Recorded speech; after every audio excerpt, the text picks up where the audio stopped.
Hey everybody, Ace Trinilium here. Whilst we've spent the last year enjoying the sights and sounds of the Alola region with its island trials and island kahunas, and what's more, we're getting prepped to spend even more time in Alola with the releases of Pokemon Ultra Sun and Ultra Moon this coming November, one staple of the Pokemon world that's kind of overlooked at this point is the tried and tested tradition of Pokemon Gyms. Pokemon Gyms were a mainstay of the Pokemon franchise from Generation 1 in 1996 all the way up to Generation 6 in 2013. For those unaware, and believe it or not, there will be some people whose first Pokemon game was either Pokemon Sun or Pokemon Moon and will have never ever seen a Pokemon Gym, which is bizarre to think about. A Pokemon Gym is one of 8 key buildings spread out across a particular Pokemon region, where one generally solves certain puzzles, battles a few trainers, and then ultimately faces off against the gym leader, a trainer revered in their city or town of residence as the most accomplished trainer. Defeating a gym leader rewards you with a gym badge. Once you've collected 8 of these gym badges, you can then face that region's Pokémon League. Anyway, enough about how gyms themselves work, let's talk about the gym leaders. Those A-grade trainers proficient in a single type, waiting for only the best trainers in the land to come and challenge them for their signature badge. We've seen many gym leaders throughout our travels through Kanto and Johto and beyond, each with their own unique personalities and quirks. And one of the questions I'm often asked is,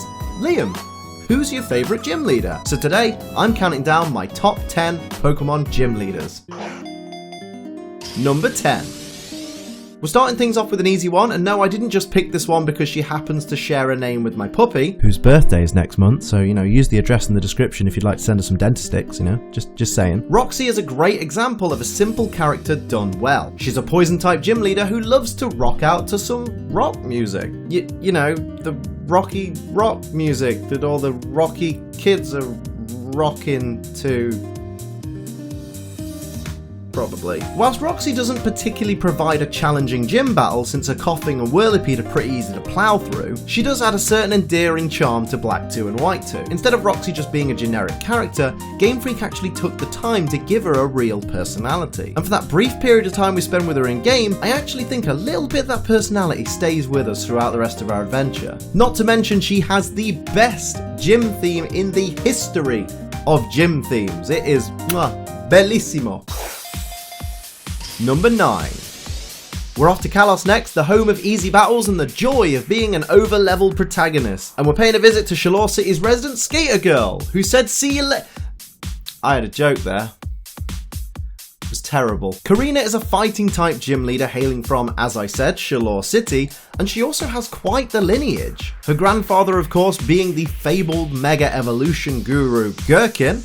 And let me just say, oh my god, those eyebrows, Gherkin, do something about those eyebrows. I know you're the Mega Evolution guru and not the eyebrow guru, but geez, get your granddaughter to take you to a salon or something. Those eyebrows are just dangerous. Anyway, as a descendant of a long lineage of Mega Evolution aficionados, Karina herself is able to bond strongly enough with her Lucario to allow it to Mega Evolve, a feat that no other gym leader to date has been able to achieve. Granted, she doesn't actually use her Mega Lucario in battle, but perhaps there's some actual legislation in place that says that Pokemon gym leaders are not allowed to use Mega Evolved Pokemon against challengers.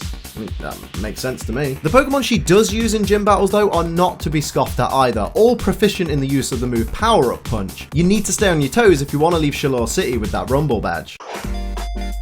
Number 8. Of course, it wouldn't be long before a water-type trainer appeared on this list, and this one appears under the name of Crash Awake, but I prefer his Japanese name, Makishima Mukame, which roughly translates to Maximum Mask. In fact, I'm not even going to call him Crash Awake anymore. From now on, I'm just going to refer to him as Maximum Mask. Yes, I'm biased as I always seem to like any character that somewhat resembles a professional wrestler, but it's not as if Maximum Mask isn't a challenging competitor. He's the best kind of water-type trainer. He not only brings a counter for electric-type attacks in the form of Quagsire, but he also brings a counter for grass-type Pokemon in the form of a speedy Floatzel with Ice Fang. This guy's got it covered. Oh, and did I mention he's got a Gyarados with Dragon Rage? Yeah. Deal with that. In fact, the more I think about his Gyarados' moveset, the more I wince in fear. It has Swagger, which is disruptive enough, especially in a Nuzlocke. Then he's got Dragon Rage to chip away at 40 guaranteed damage each time he uses it. And then, if that's not enough, once you're past half HP, he can use Brine for double power to finish you off. That is Maximum Punishment, delivered by the one and only Maximum Mask. Never gets old. Number 7. Next up is Flannery. Now this one gym leader is just starting out, so cut her a little bit of slack. She's new on the job and apparently isn't afraid to tell everyone just how new she is. Honestly, we've all been there, part of a new class or a new job, and we've just wished people would just take it that little bit easier on us while we're just finding our feet. So I can totally sympathize with her situation and I can totally respect her for that. What I can't respect is bringing 2 Slugma to a Pokemon battle. What are you doing, young lady? At least in the remakes they fixed the team by swapping out 1 Slugma for a Numel, but come on, Game Freak, don't give us multiple Pokemon with the same gym leader. Like, we want to face gym leaders that are proficient with more than 1 Pokemon of the type that they specialize in. Although granted, poor Flannery isn't the only double Pokemon user we'll see in this list. Just you wait. Number 6. Here we have a mastermind of the gym leading world. A man capable of thinking up a gym puzzle so irritatingly vile, so simplistically complex that kids and adults across the world would rage just hearing the name Lieutenant Serge. And of course there's a bunch of you in the comments right now, fingers poised on keys, ready to type. I never found Lieutenant Serge's gym puzzle hard. I always completed it on the first try. Well, aren't you lucky? Some of us have spent hours being told, whoops, there's only trash here. Oh no, the electric lock's been reset. It still hurts, man. I still have nightmares about trash cans. Or maybe that's a premonition about my career. Regardless as to whether you found the Vermilion City gym puzzle easy or irritatingly hard, the gym leader, Lieutenant Serge, is a character that gives us a heap of insight into the untold story of the Great Pokemon War. It's little tidbits of information given by characters like Lieutenant Serge that allow us to speculate and theorize about stories that maybe Pokemon will one day tell us. Although, on the other hand, they love not telling us stuff, so maybe we'll never know. But on the plus side, at least Lieutenant Serge's Raichu puts up a hell of a fight. I mean, unless you brought Diglett or Geodude, then whoops. Number 5. We talked earlier about gym leaders with attitude. Well, arguably none of the gym leaders we've met so far have had quite as bad an attitude as Claire. From the get-go, we find Claire to be a brash, arrogant dragon-type trainer. She certainly thinks she's unstoppable, and boy, do we prove her wrong. I do really like the way Claire's part in the Gold and Silver storyline plays out, with her withholding the badge that we rightfully earned until we can complete the trial in the Dragon's Den. It adds just that little bit more substance to the kind of meet and beat paradigm of the regular Pokemon gyms. Plus, one of the things that really makes me appreciate the battle with Claire is it's always fun to take someone so self-absorbed and so irritatingly cocky and chopping them down a peg or 2. Oh, remember what I said about Flannery and her 2 Slugma? This girl has 3 Dragonair. Claire, if you're such a Dragon Master, go out and train your Dragonair and maybe evolve them. What is it, a case of you evolve them from a Dratini, train them a little bit, get bored, start again with a fresh Dratini? What are you doing? You're supposed to be a Dragon Master. Act like it. Number 4. Daddy's home. Well, actually, he isn't, but that's the point. Your loving father in Pokemon Ruby and Sapphire is never home because he's always at the Petalburg gym because he's the gym leader. Being the father of the protagonist certainly makes Norman a memorable character, since it's not a dynamic we've seen before in a Pokemon game. In fact, we've not even seen a protagonist with a father besides the one in Pokemon Ruby and Sapphire. As an actual gym battle, the fight with Norman can be a difficult one if you're not properly prepared. As with any normal type gym leader, it's really easy to underestimate Norman, and be careful, he's bringing not 1, but 2 slacking. And if there's anything we know about slacking, it's that they don't go down easy. And who knows, maybe one day we'll have a Pokemon region where your mum is the Pokemon League champion. I'd buy that. Number 3.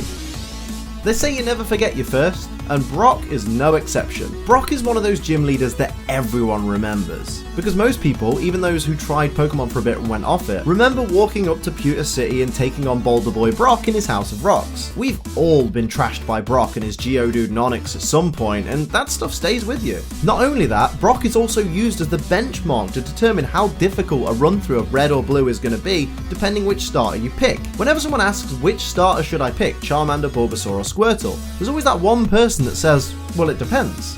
How easy do you want Brock to be? Obviously that's all based on Charmander's weakness to Rock, Squirtle's power over Rock, and Bulbasaur's lackluster moveset for that early in the game. Regardless, Brock is the official measuring stick for that upcoming adventure. And we all know if you can't beat Brock, you can't even begin to think about progressing through the games. No, seriously. The game won't let you proceed if you can't beat Brock. Tough crowd. Number 2. It's the normal type trainer that we all love to hate, to love, to hate, to love. It's Whitney! The Goldenrod City girl comes armed with just a Clefairy and a Miltank. But for those unprepared or unaware, this Miltank soon becomes the Miltank of Doom. I fondly remember struggling with this teat-wielding monster in my first playthrough of Soul Silver. Yeah, I played the remakes before the originals. I took 12 years off, sue me. And oh boy, did that combination of bulk, milk drink, attract, stomp, flinches and rollouts really leave me stumped. Sure, when you play Pokemon for years and you can fondly recite the type matchups quicker than you can remember your regular Starbucks order, it's an easy fight. Just bring something with a fighting type move. But for someone less clued up, trying desperately to figure out why their strongest Pokemon can't even tip a cow, it can be fantastically frustrating. And with Whitney being as adorable as she is, it's hard to stay mad at her, which makes the ordeal even more tragic because you start doubting your own ability. What a head game. Whitney already has, and I think she forever will, go down in history as one of the most memorable Pokemon gym leaders, even if it is purely for the devastation left in the wake of her utterly unstoppable bovine buddy. Number 1. So you've done it. You've travelled across the region. You've collected 7 badges. You've caught numerous Pokemon, some of them legendary Pokemon. You've even single-handedly taken down an evil organisation who steal Pokemon and sell them for profit. You've got 1 gym left, back in the first town you reached after leaving your hometown to go on your Pokemon journey. You battle trainer after trainer in the final gym, and then you finally get to the leader, and it's him. The very same man who led the aforementioned evil organisation. Ooh, plot twist! Yep, at number 1 we have Giovanni, easily one of my favourite characters in the Pokemon franchise as a whole. Seeing him as the leader of the Viridian Gym, the one who'd been away since we first arrived there at the start of the game, unbeknownst to us he was away because he was doing evil things and running an evil organisation, it's just an awesome surprise that I really wasn't expecting when I first played Red and Blue. Granted, the Generation 1 limitations made the battle with Giovanni kind of underwhelming. Neither his Nidoking or Nidoqueen had access to Earthquake, the strongest poison type move they had was Poison Sting, which meant that they had to settle for normal type moves, which meant nothing was super effective and they couldn't get stab on those moves.